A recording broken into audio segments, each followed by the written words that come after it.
Your son made me pregnant. Excuse me? Pay $30,000 as alimony. When I picked up the restaurant's phone, I was told that with a young woman's voice suddenly. She was utterly one-sided in the conversation and not even giving her name. I completely underestimated. That must be a prank call. So I never expected that this call would lead to such a mess. My name is Melissa Brown. This may sound self-flattering, but I run a popular restaurant somewhere in New York City. We have been featured on national television and in magazines, and thanks to that, almost every seat for lunch and dinner is booked every day. However, because of being famous, nuisance calls and aggressive sales pitches increased. So I got quite sloppy with this call because I thought it was just another prank. But when I was told over the phone to my restaurant that got pregnant, I was actually taken aback, and I could hardly understand what she was saying. I do have a son, but the thought of him getting someone pregnant seemed absurd. Yet this prank call with its shocking accusations intrigued me. I decided to listen to her story for a bit, out of fun. I had an abortion. What are you going to do about the wounds on my body and soul? Pay for the surgery, too. First off, if I may ask who I am speaking to, even when dealing with prank calls, one of the challenges of the service industry is having to respond politely. It would be a nuisance if our conversation were recorded and exaggerated with false information being spread around. I'm a customer at your restaurant. Is that the first thing you have to say to me after your son hurt me? Your family lacks both common sense and compassion. I find it hard to believe my son would do such a thing. My staff in the kitchen and at the counter glance over at me as they sense this isn't a usual dinner reservation call.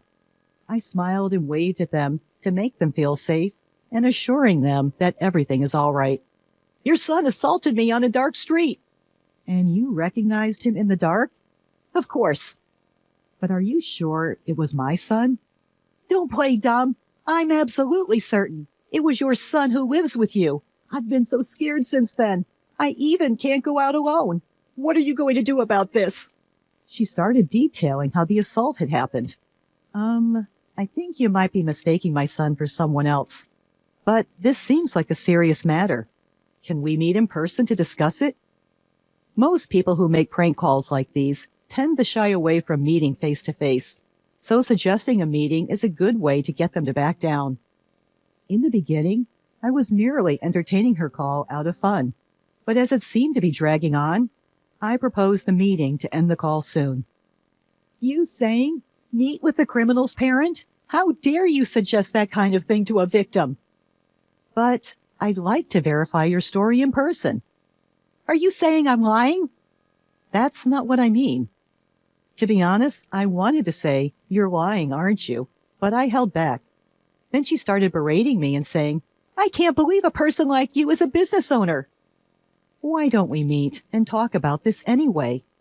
No matter how many times I suggested it, she continually refused to meet. I see. So what do you want me to do? Pay me alimony, $30,000. But it's a case of mistaken identity anyways. And also, I can't afford such a large amount of money. You can pay. I know your business is thriving. Pay it or I'll sue you. Even though my business is thriving, it's just a small place, and $30,000 is a large amount of money, and I don't even intend to pay. Are you sure you want to involve the police? I don't mind. At my unhesitant response, the woman fell silent for a moment. If my son truly did such a thing, I should hold him accountable as a parent, but I don't think he did. You're pretty confident he didn't do it, huh? Maybe you should have some doubts about your own son. I would believe it if there was evidence. Do you have any? Evidence? I'd be troubled if you asked me for money without any proof. There was silence on the other end of the phone as the woman seemed to be contemplating something. If there's no proof, I'm hanging up. I said that and trying to end the call. Then, hold on. If there's evidence, you'll pay the alimony, right? Well, I would consider it. Then wait, I'll bring the evidence. With that, she hung up the phone almost as soon as she had finished speaking. Owner, are you all right? There's no problem. It's just a prank call. One of my employees, Mr. Murphy, voiced his concern, so I reassured him like that. There's no way she has any proof, so I don't expect she'll call back again. But I have an uneasy feeling that she might barge in and cause a scene at the restaurant. In the evening, while preparing for dinner, I had completely forgotten about the phone call. Mr. Murphy ran up to me, holding a manila envelope in his hand, with his face as pale as a ghost. "What's the matter? It's not like you to run in the restaurant." "Owner, this came." What he handed me was a letter. "Ms. Melissa Brown, I was assaulted and impregnated by your son. Please transfer $30,000 as alimony." Written below were the bank transfer details, and the recipient's name was Karen Williams. Mr. Murphy was pale and disturbed because he was the first to see the contents of the unsealed and unsigned letter. "Calm down. But you know my son, right?" Hearing this, he seemed relieved. There was something else in the envelope. I pulled it out, and it was a pregnancy test. What's that?" This commotion attracted the other employees. All of them seemed taken aback. Could it really be the owner's son?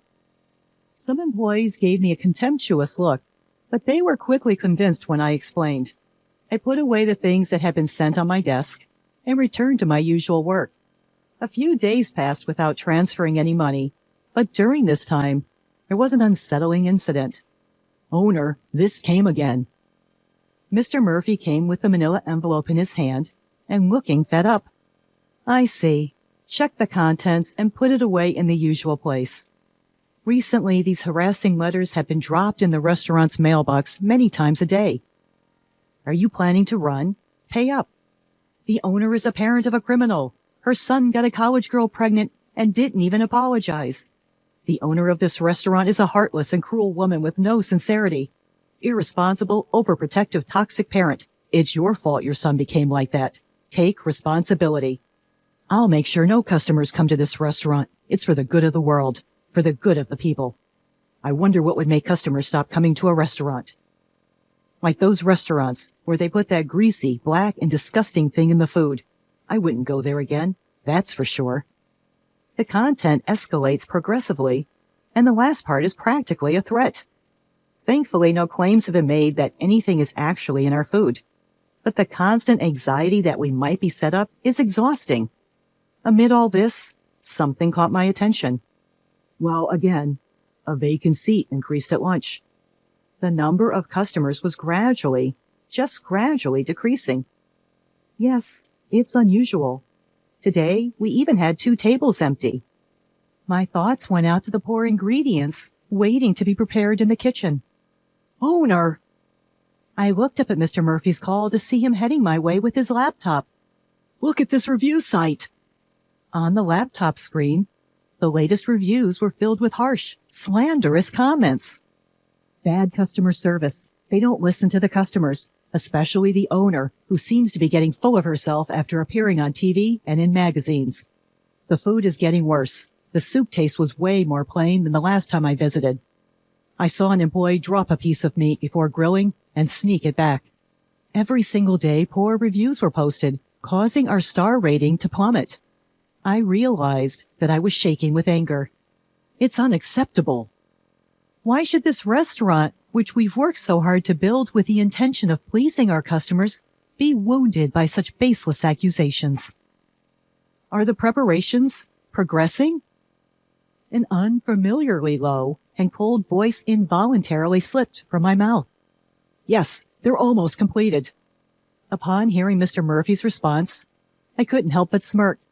It's been a week since we discovered the slanderous comments on the review site.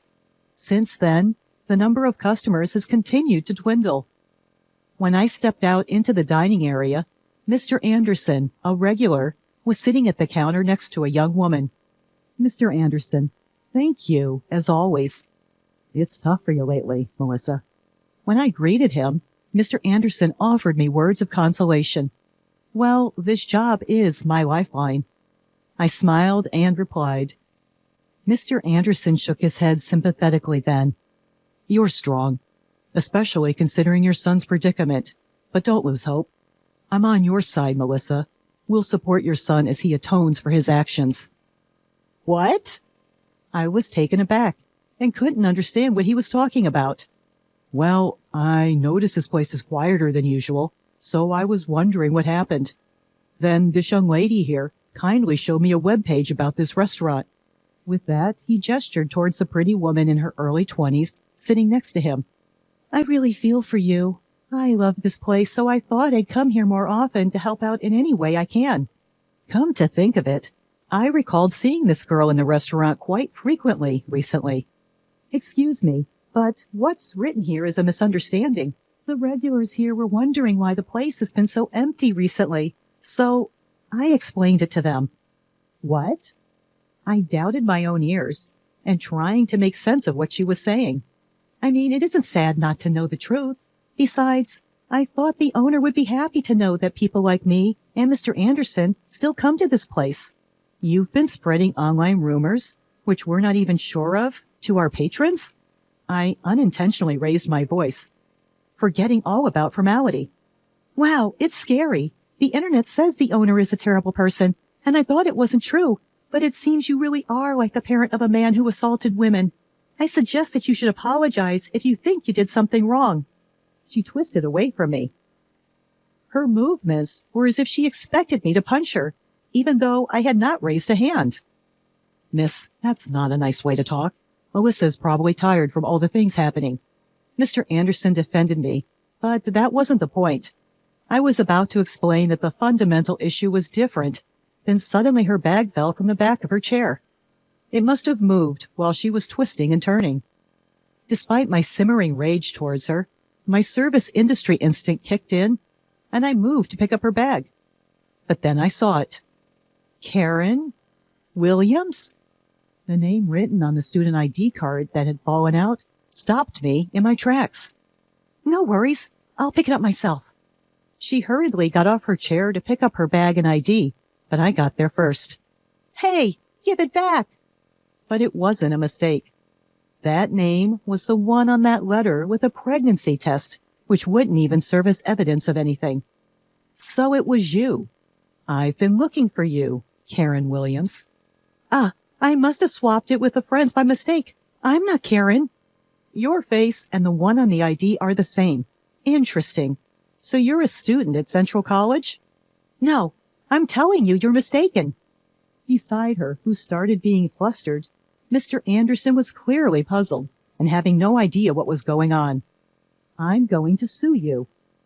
My words spoken in front of a few scattered patrons caused everyone in the bar to turn around. What? What did I do? I believe you're the one who knows really well what you did. Since we're all here, why don't we let everyone hear? I looked around the bar. It was mostly filled with regulars. While it's nice to have regulars, it meant that almost no new customers were coming in. I couldn't help but feel furious about this young woman disrupting our business. Let me start. Are you the one who called claiming my son assaulted you and impregnated you, demanding alimony? I glared at her and pressing her for an answer. Yes, that's me. I'm the one your son assaulted. Seeing that there was no way to deny it anymore, she admitted it surprisingly readily. What? You want to embarrass me in front of all these people? This could backfire, you know, considering the reputation of your bar. She crossed her arms defiantly and completely brazen. Her attitude only served to fuel my anger further. Mr. Murphy, bring everything over.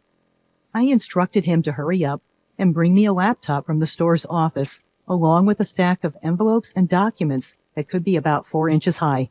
Was it you who kept sending harassing letters to the store over and over again? I read some of the letters in a loud voice so that other customers in the store can hear. Pay up or run. This owner is a criminal's parent. Her son impregnates a college girl and doesn't even apologize.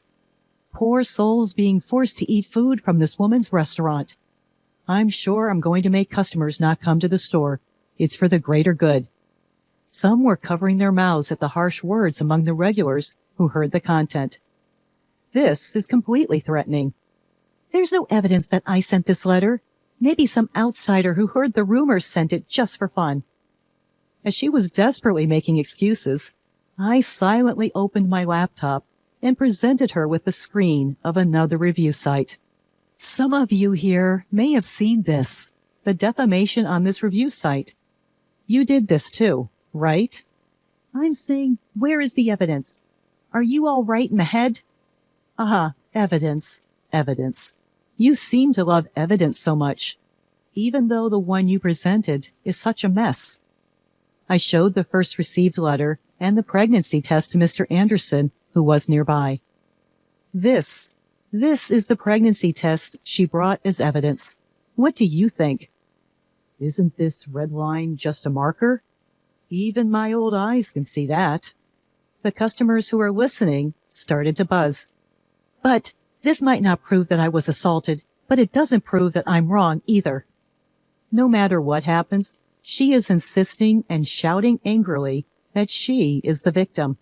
I was assaulted by your son. He said it himself. It's disrespectful to doubt that. The customers are whispering in hushed tones and seems not sure whom to believe. Since I, the victim, am saying it, it must be absolutely true. She started to cry as if to attract sympathy. Well, I'll prove it then. My son? He's 3 years old yet. Upon hearing this decisive fact, she let out a small, "What?" as if deflated. My son may be a bit rambunctious and strong for a 3-year-old, but there's no way he could assault you. No way. I know you have a big son. You live together, right? I even have a picture. I heard you talking about dinner. Saying that, she pulled out her smartphone and showed a picture of what looked like a young man talking to me at the back door of the store. Oh, isn't that Taylor? See, you do have 2 sons. Perhaps regaining confidence from correctly naming the person in the photo, her tone increased. That's not correct. I immediately denied what she said. Then, who is this person? Don't tell me he's your lover, having an affair with a younger guy, and then that guy impregnates a college girl? What a scandal! Not only is your store done for, but your marriage too. To her triumphant words, I revealed something. This person, this is my niece. Your niece? Yes, and actually it's a girl. I explained that my niece is tomboyish and is often mistaken for a boy, even as an adult. She's a college student, and as she boards at my place, I ask her to cook dinner and pick up my son as a form of rent payment. If you need evidence, want me to bring her in person for you to check? I told this to her, who stood there shocked and seemingly unable to hear me. By the way, I've already gathered all the evidence about the harassment letter and the posts on the review site. Evidence? No way. She seemed like she might collapse any second and turned to face me weakly. I've already consulted with the police and my attorney. I explained step by step the preparations I've made with the help of Mr. Murphy, one of my employees. The first piece of evidence was a letter from her with fingerprints that matched those on the harassment letter. All posts on the review site were confirmed to be from the same person after a disclosure request. With no way out, she sunk to the floor as she drained. You were just saying that it's better to apologize quickly if you've done something wrong, weren't you? She mumbled something while looking pale and looking down, but I couldn't make out whether it was an apology. I will contact the police about you. I'll inform your parents and your college as well. Be prepared for a lawsuit for emotional distress damages. No, please don't do that. I'm still a student. Please spare me. You may be a student, but you're an adult, over 18 years old. You will take responsibility for your actions. I can't handle that. Please, stop. Subsequently, I filed a criminal complaint against Karen Williams for defamation and business obstruction, as well as for damages to the shop. Apparently, she had always been a big spender, buying brand bags and clothes on credit, and ended up committing these crimes after she was unable to make her payments. As a result, she was expelled from her college. This incident even made the news, and I've heard that now she is the one who has been receiving harassments after her personal information was exposed. Through my lawyer, all the slanderous posts on the review site were deleted. The uproar unexpectedly turned into a positive result as it cleared up the misunderstandings among my regular customers. Now, the number of customers has returned to normal. While the incident did deter new customers, there were almost no regulars who left, even despite all the lies that Karen had been spreading. There's no doubt that it was pleasing to know that her claims weren't taken at face value. Moving forward, I aim to continue running the restaurant to meet the trust of my customers.